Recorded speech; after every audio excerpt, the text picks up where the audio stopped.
we didn't have any sort of expectations from China. I had no idea what to expect. I didn't expect this though. Because I didn't expect that. I'm here and I like it, whereas I thought I might not like it before I got here. When you actually go there, it's just impressive. Incredibly positive. We've had an amazing day. This might be the most beautiful city I have ever been in. In the last video, we talked about why you should travel to China and some cultural differences you might see in China. Today, let's talk about the final part. I will recommend several travel destinations I personally enjoyed based on geographical location and style, as well as the routes for city walks. Let's start.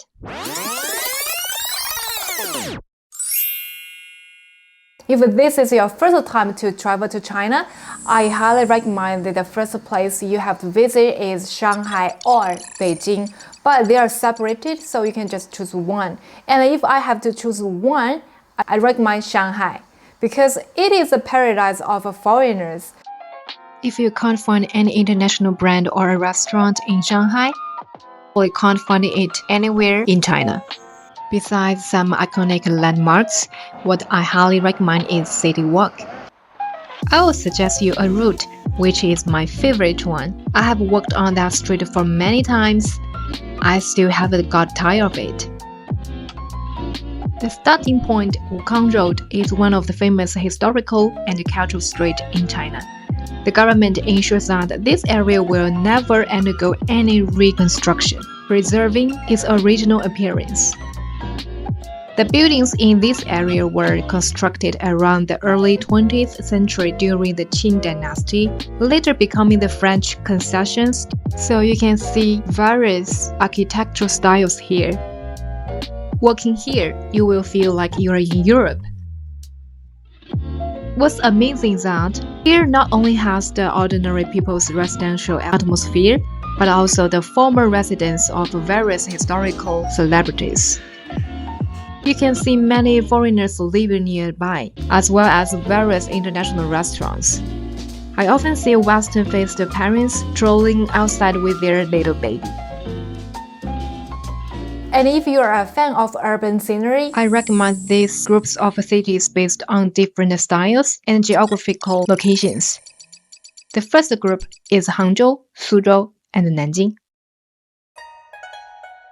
These three cities are located very close to each other, and they have pretty similar styles. Like Hangzhou is the city where I live, and the reason why I chose it because cities like Hangzhou, they combine nature with urban life and history. Specifically, in the urban area, it is very modern. But if I want to go hiking or mountain climbing, I can do right in the city center without traveling to distant suburbs or countryside. The most famous attractions in Hangzhou is West Lake. You can check another video of mine. It's a vlog around West Lake. It is right in the city center, surrounded by mountains, with numerous scenic spots hiding within. There are rivers, lakes, forests, tea plantation, temples, and various historical buildings to explore. Suzhou is very famous for its traditional Chinese gardens, which is very peaceful, representing China's unique Eastern aesthetic. These cities are close to Shanghai, so if you want to visit more cities nearby, you can consider these three cities. The second one is Chongqing, Chengdu, in Zhangjiajie.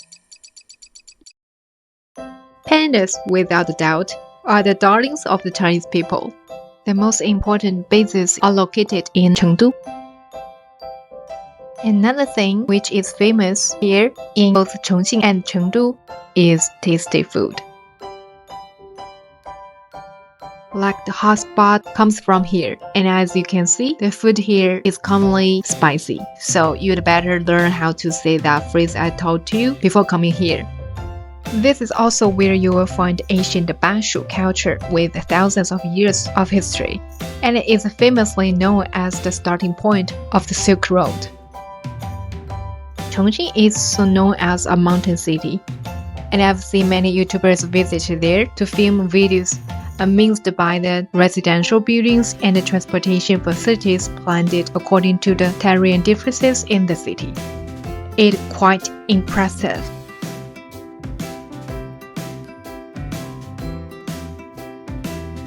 If you also enjoy natural scenery, Zhangjiajie, not far from these two cities, is another must-visit destination. It is one of China's most important tourist cities and China's first national forest park. Besides, it is also listed as a UNESCO World Natural Heritage Site and a UNESCO Global Geopark. It features a landscape dominated by tall, straight-edged pillars of sandstone formed by the erosive force of water, gravity, and weathering. It is truly spectacular. Additionally, if you want to see the most common scenery depicted in Chinese paintings, Guilin's landscape is a must-see. As we often say, 桂林山水甲天下, which means Guilin's landscape is the top one in the world.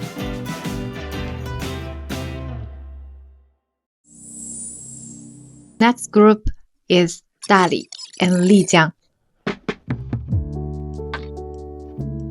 The Tangshan Mountain and Erhai Lake in Dali, the ancient town, and Yulong Mountain in Lijiang, along with the relaxed pace of daytime life and the vibrant nightlife, make this place a healing sanctuary for escaping the hustle and bustle of city life.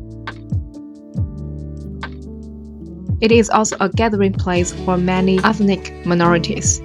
So here you can experience a different style of Chinese culture from the mainstream.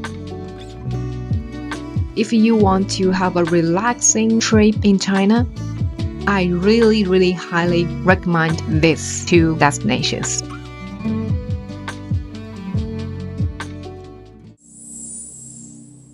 Next group is Guangzhou and Hong Kong.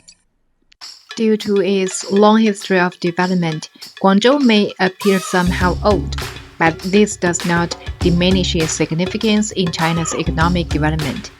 This region is a hub of Cantonese culture with as many as 4 or 5 different dialects spoken throughout the entire Guangdong province, which to me sounds like an entirely different language.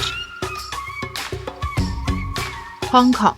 It is very small and is highly internationalized. However, the cost of living is much higher than inland areas. And the local currency is usually the Hong Kong dollar due to exchange rates. It was once a paradise for branded shopping. And visiting there, you can see many things reminiscent of Jackie Chan's movies. The tradition of morning tea is very popular there, where people gather in tea houses to enjoy tea, dancing, and conversations. Whether it's morning or afternoon, it's pretty pleasant. In addition to these places, those who enjoy history can visit Xi'an, one of the 4 ancient capitals of the world, where history abounds. The mausoleum of Emperor of China, Qin Shi Huang, and the Terracotta Army are particularly spectacular. There is also Gansu, offering a unique Chinese mixed culture. In winter, you can visit Changbai Mountain for skiing and stay in cozy wooden cabins, which are experiences I myself would love to try in the future. For island lovers, Hainan is an option. Sanya is highly commercialized. You can consider Lingshui or Wenning. There will be fewer people. But personally, I wouldn't recommend if you want to enjoy tropical style you come to China, because I think you get much better experience in just Thailand or Philippines. Is very cheap, much cheaper. It's not that worth to visit there compared with the view and the cost in Thailand or other countries around us. I believe Xinjiang boasts China's top natural scenery. Xinjiang, I know, is a really sensitive area. Some of the areas there are not open for foreigners. I'm planning a trip to Xinjiang in July, so if you are interested in that, please don't forget to follow me. There are some things that I have to remind you. The first, you have to pay much attention about seasons because China really have very separate 4 seasons in most of the areas. So you can definitely see very different sceneries in different seasons. Also, before coming to China, make sure to download a VPN. Otherwise, most of your apps won't work within the country. As for language, I don't think you need to worry too much. The instructor in most Chinese cities has clear guidance and English signage, which is quite comprehensive. Tourist attractions are also very well organized, so as a tourist here, I think you don't need to worry too much. But I still suggest you download a translation app in advance so that you can communicate with people here. Thanks for watching, and I hope you enjoyed the video and also got some useful information. If you have any questions, feel free to leave a comment below. See you next time!